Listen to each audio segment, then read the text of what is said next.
You know, with each passing decade, Betty's career just seemed to get better and better. But the 80s really were golden.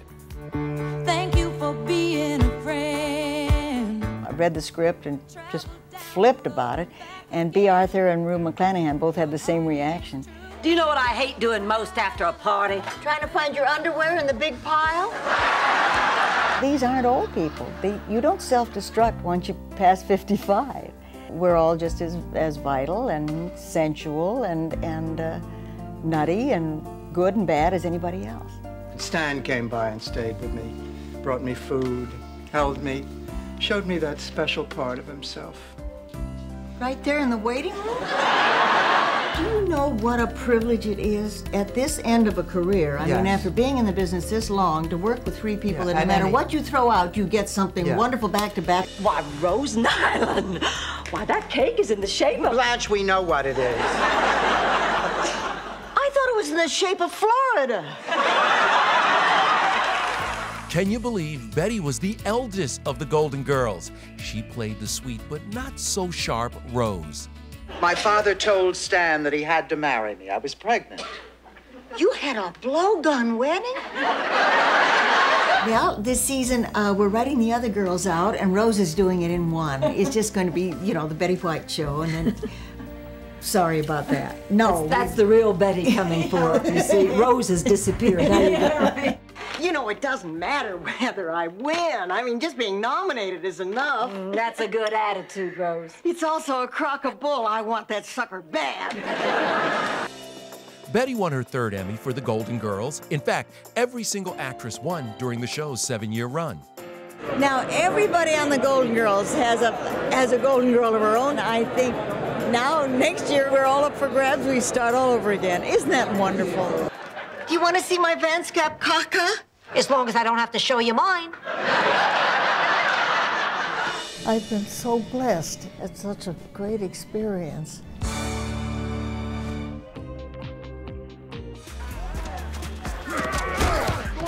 Come on, man, you've been riding me all day. Mike, you're playing like Betty White out there. That's not what your girlfriend said. Baby.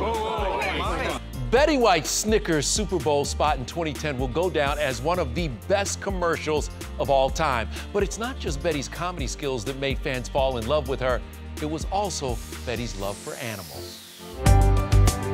Everybody says, what would you do if you weren't in show business? Well, can you tell what I would do? Everybody says, when did your love of animals start? I always say in the womb. Betty said if she wasn't an actress, she would have been a forest ranger or a zookeeper. These little guys, nobody realizes that pigs are among the smartest animals in the world. If you could talk to him, what would you say? I'd say that this is the way I love to feel fur. This is the way it should be. Don't come in all excited and talk to an animal because you'll scare him to death. Just keep your voice low and your voice calm and your hands firm but gentle. You don't want to start this business, and you also don't want them to comb your hair. I think that's a little much, don't you? Back in the 80s, Betty was an ET special correspondent for a series on celebs with their pets, including her own. How about down here? Come on around here, honey.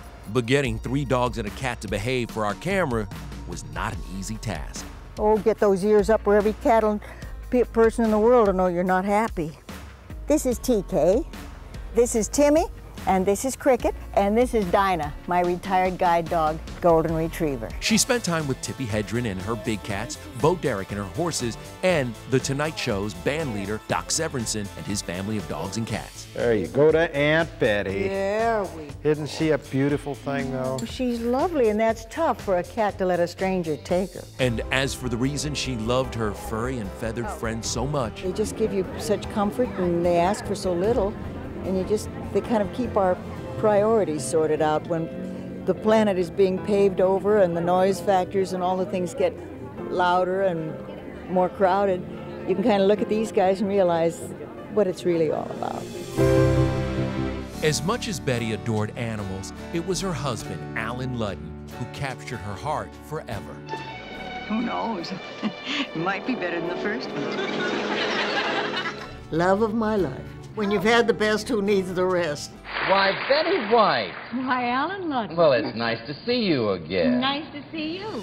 Their love story began on the game show Password, where Allen was the host. What are your plans for the summer, Miss White? Oh, dear. I'm taking, no fool like an old fool, I'm taking singing and dancing lessons. That's where I met my husband, and that's where we got married. It took me a year to get smart to marry Allen, when he kept asking practically from the beginning, and I kept saying no, no, no. For love came just in time.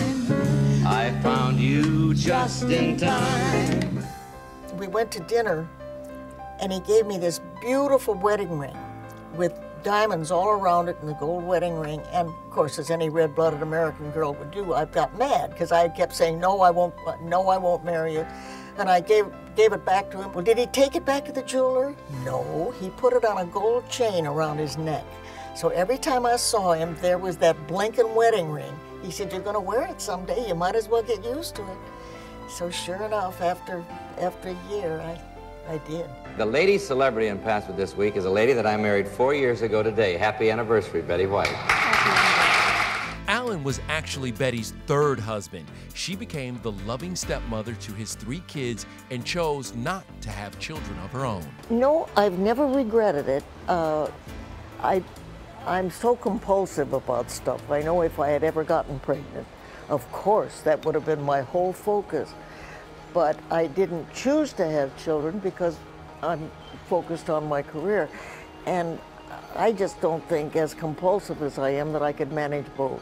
Betty cherished every moment of her life with Allen, who after nearly 2 decades together, became sick from stomach cancer. We knew for almost 2 years that we were on a dead-end street, but we just made up our minds that we were going to make the most of the time we had, and as a result, we didn't spend a lot of time beating our breasts and saying, why is this happening?